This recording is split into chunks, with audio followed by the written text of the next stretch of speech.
യൂട്യൂബിന് വിട. സൂര്യയിലെ എല്ലാ പരമ്പരകളും സംരക്ഷണത്തിന് ശേഷം തികച്ചും സൗജന്യമായി സൺ നെക്സ്റ്റ് ആപ്പ് ഡൗൺലോഡ് ചെയ്യൂ. കണ്ടാസ്വദിക്കാം നിങ്ങളുടെ പ്രിയ പരമ്പരകൾ.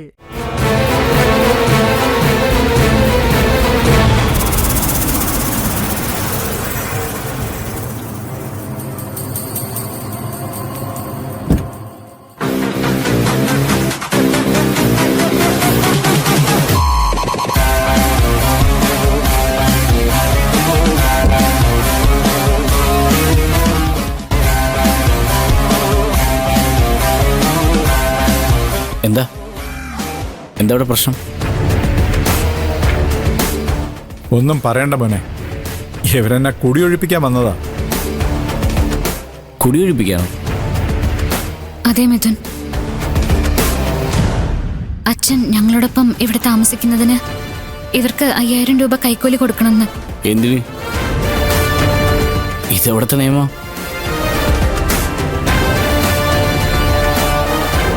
നീയൊക്കെ ഏതാടാ? ഞങ്ങള് ഇവിടെയൊക്കെ തന്നെ ഉള്ളതാ. ഡഗ്ലസ് മുതലാളിയുടെ ആൾക്കാരാ. ഏത് മുതലാളിയുടെ ആൾക്കാരായാലും ഇപ്പൊ ഈ നിമിഷം ഇവിടെ നിന്ന് പോയില്ലെങ്കിൽ ഇയാള് പോലീസിനെ വിളിക്കുമായിരിക്കും. ഒരിക്കലുമില്ല. സ്ഥലം വീഡിയോ എന്ന നിലയിൽ വേണമെങ്കിൽ എനിക്ക് അങ്ങനെ ചെയ്യാം, പക്ഷേ ഞാനത് ചെയ്യില്ല.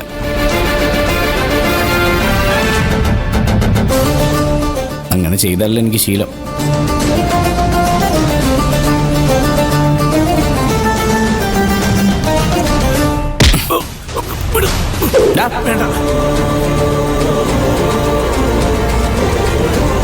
നീ ഒറ്റയ്ക്ക് നടന്നു പോകുന്നോ അതോ ഞാൻ അടുത്തോണ്ട് പോണോ? പോടാ. നിന്നെ കണ്ടോളാടാ. ഓ ആയിക്കോട്ടെ. പോടാ.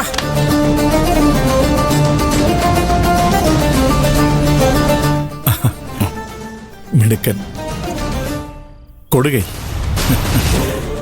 ആൺകുട്ടികളായ ഇങ്ങനെ വേണം. ഏതായാലും കൃത്യസമയത്ത് മിഥുന് വന്നുകൊണ്ട് എനിക്ക് നാണം കെട്ട് നാട് വിടേണ്ടി വന്നില്ല. ഞങ്ങളുടെ തിരുവനന്തപുരത്ത് പോലും ഇല്ലല്ലോ ഇത്രയും വലിയ ഗുണ്ടാശല്യം. അവന്മാര് പോയാ? ഓ, വിവരം അറിഞ്ഞു ഓടിപ്പടിച്ച് ഇങ്ങോട്ട് വന്നത്. ഇന്നവന്മാർ എന്റെ കൈ കിട്ടിയിരുന്നെങ്കിൽ വെട്ടിയരിഞ്ഞ് ഉപ്പിലിട്ടേനെ. അടുത്ത പഞ്ചായത്ത് കമ്മിറ്റി ഒന്ന് കൂടിക്കോട്ട്.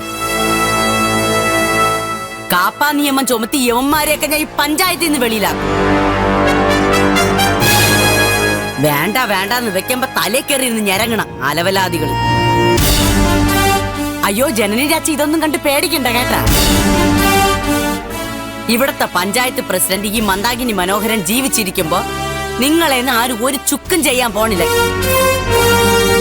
മിഥുൻ കൃത്യസമയത്ത് വന്നോണ്ട് കുഴപ്പമൊന്നും ഉണ്ടായില്ല പ്രസിഡന്റ്. നിങ്ങൾ പിന്നെ പഴയ പരിചയക്കാരാണല്ലോ. അതുകൊണ്ടെന്താ, രക്ഷകന്മാരുടെ എണ്ണം കൂടിയില്ലേ? എനിവേ മിസ്റ്റർ മിഥുൻ, ഞാൻ സ്ഥലത്തില്ലെങ്കിലും ഒരു വീഡിയോ എന്ന നിലയിലും വ്യക്തിപരമായും താങ്കളുടെ ഒരു കണ്ണ് എപ്പോഴും ഈ വീട്ടിന്റെ പുറത്തുണ്ടായിരിക്കണം. ഡഗ്ലസ് മുതലാളിയെ അത്ര ചെറിയ മീനല്ല, കൊമ്പസ്രാവാണ്. വേണ്ടി വന്ന ടൈറ്റാനിക് വരെ എടുത്തങ്ങ് മറിക്കും. അതുകൊണ്ട് ഏത് നിമിഷവും ഒരു ആക്രമണം പ്രതീക്ഷിക്കാം. Be careful. ഏതായാലും ഞാനിവിടെ തന്നെ ഉണ്ടല്ലോ, ഞാൻ നോക്കിക്കോളാം. പ്രസിഡന്റ് ഇപ്പൊ ചെല്ലു. ഓ ശരി, അപ്പൊ കാണാം കേട്ടാ.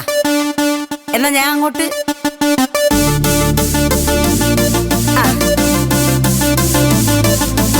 ഇവര് പറഞ്ഞൊന്നും നിങ്ങൾ കാര്യമാക്കണ്ട.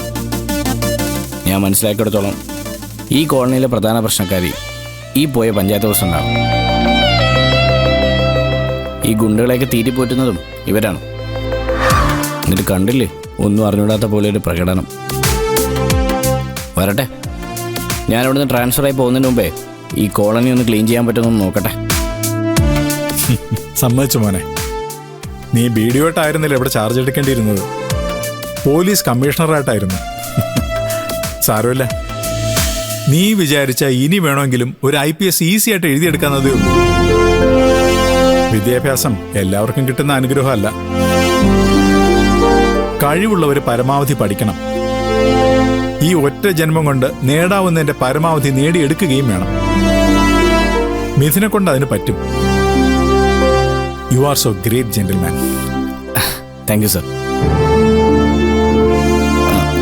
എന്നാ ഞാൻ ഇറങ്ങട്ടെ.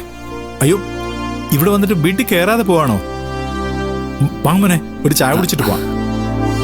ആ, പിന്നൊരിക്കലാവാം. ഞാൻ വരാം, ഇനിയും സമയമുണ്ടല്ലോ.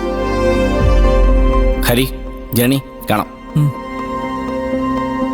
വരണം കേട്ടോ മോനെ. ആ ശരി. ആ,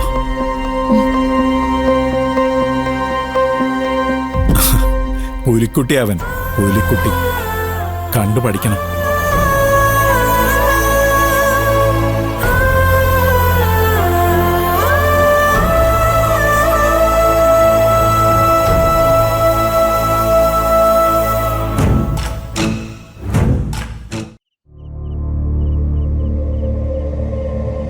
ഇരിക്കാം.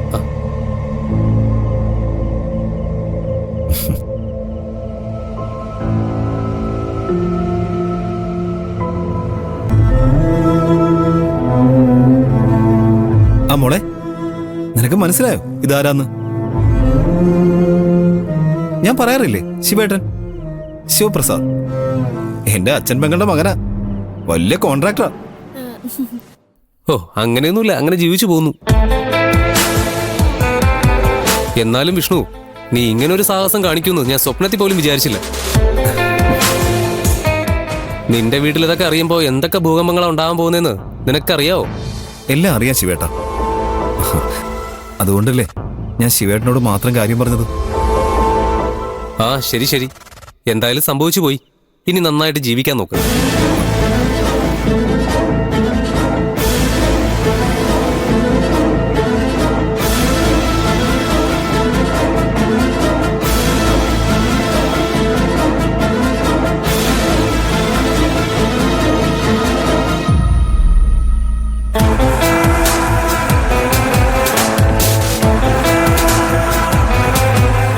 ശിവേട്ട, ഞാൻ പറഞ്ഞ കാശ് കൊണ്ടുവന്നിട്ടുണ്ടോ?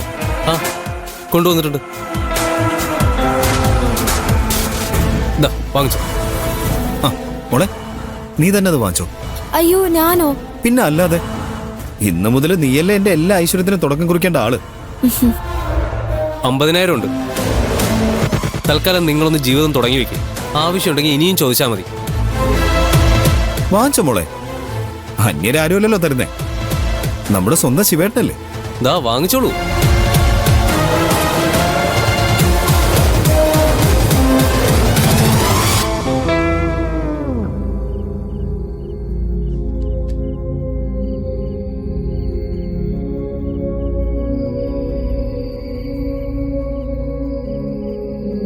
എണ്ണി നോക്ക് മുഴുവനുണ്ടോന്ന്.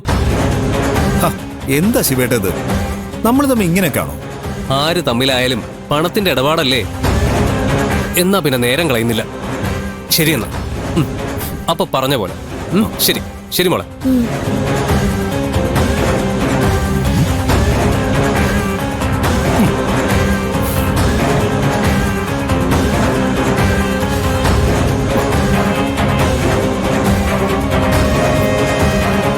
നമ്മൾ രക്ഷപ്പെട്ടു മോളെ.